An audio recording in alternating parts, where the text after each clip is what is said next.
Hey everybody, Delegate Philip Scott here, and I know that we have just finished the third week of session, but the House has gotten off to a really slow start this year. So starting with week one, I was originally assigned to education, county, cities, and towns, and privileges and elections. After talking with leadership, I was able to get switched from county, cities, and towns back onto health and human services. So the three committees that I now serve on are education, privileges and elections, and health and human services.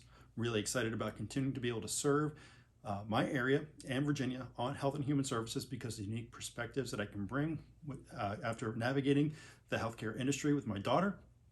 I'm also excited to continue to serve on privileges and elections to make sure that we have safe and secure elections here in the Commonwealth. Excited for the opportunity to serve on education. It's going to be a new opportunity to make sure that we're passing good legislation that is student focused and not staff focused. So as we continue to move through this legislative session, I'll be able to provide more updates from those three committees. Additionally, I hope to provide updates on a variety of different legislation, but again, things have gone pretty slow for this so far this year in the House of Delegates.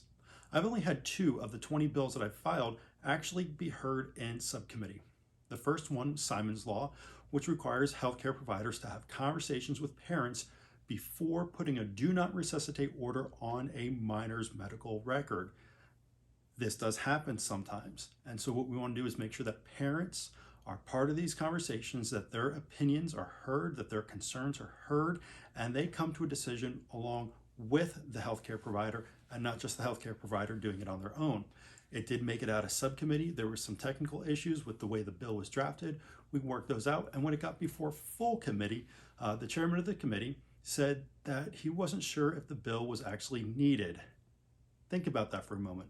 The chair of the committee made a comment that he wasn't sure if it was needed to ensure parents' rights to have conversations with healthcare providers before a do not resuscitate order is put on their child's medical record. I think it's very important that we are empowering parents, that we are encouraging these conversations to be had.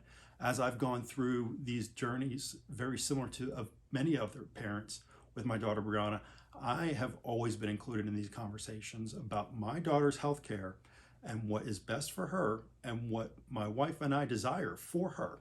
And so I believe that all parents, their opinions matter. Parents matter when it comes to the health care of their children. And so I'm hoping that this bill will actually make it out of committee and get passed by the House and make it through the Senate. But time will still tell as to whether or not that happens. The other bill that was heard in committee was my 2-week early voting bill. In Virginia, here we have 45 days of early voting.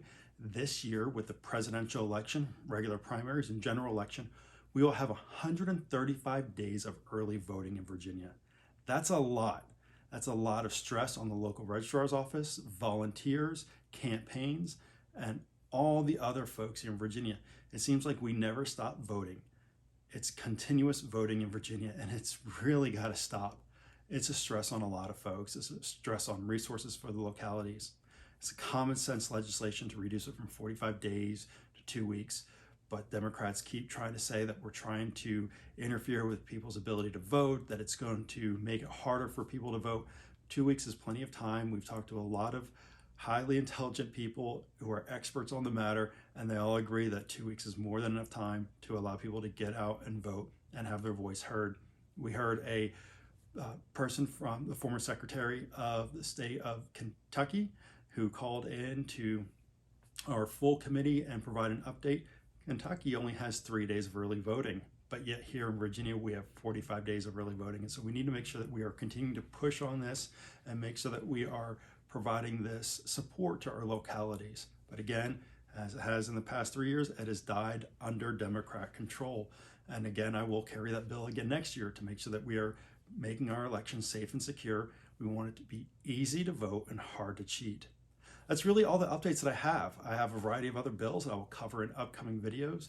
Again, I will talk about other legislation and some of the things that are happening in some of the other committees that I'm serving on. So please stay tuned for those videos. In the meantime, take care and God bless.